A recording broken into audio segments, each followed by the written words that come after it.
Yeah, what's your most embarrassing or worst memory from a gig? Ooh, that's a good question. There have been quite a few where my voice broke. Tried to sing like Dancing Queen and I couldn't hit the notes. What about you? Oh god, my pick broke that one time and I had to sellotape it to my thumb. But I was quite proud of that one. Yeah, that's fair. My mind jumps to any of the ones where people heckled, like the entire crowd was heckling us. So like at Madeley, when that woman started just telling me that I was shit at the banjo to my face. In your face as well. That She was close. closer to your face than But the it was like microphone 5 minutes. Yeah, that was bad. And then she walked off and she was still heckling you. Yeah, that sucked, but also I enjoyed that story. Actually, one of the more embarrassing gigs is the one where nobody was there, which was the old post office. Yeah, that's the one I was thinking And before, even yeah. the bar staff, you could tell they felt bad, and the only reason they were sticking around. Was Yeah, it's all the ones when I know no one's going to show up. Or there's like 2 people there, and they feel obliged. I don't feel like that anymore now. Because we don't play gigs. shows. We don't play shows where people aren't going to show up. But there were a lot of those. There were actually, Like, especially if we've travelled really far.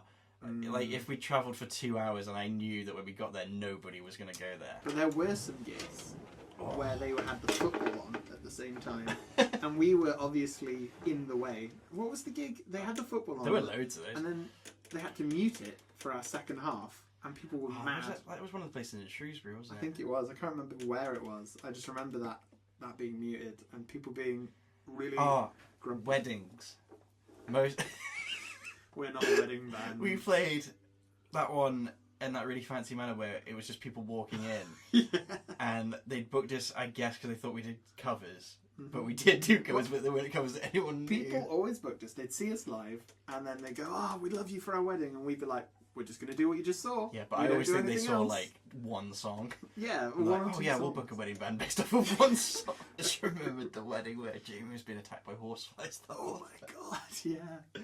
Oh, that was great. That was in a marquee in the middle of a forest. Jamie, I think, has PTSD from that still. I think he really does, yeah. And there was also one time where there was a yeah, there was a gig where there was... It was recently, wasn't it? In the last 5 years. There was... There was like there was literally a hornet in front of him, and he was like, "Oh yeah, I saw the bee." And I was like, "Jamie, that wasn't a bee, that was a hornet." Yeah, I'm glad you didn't tell him that at the time. 'Cause he would have, It's like this big. he would have left the stage. I almost did. I think I did. Did I leave the stage?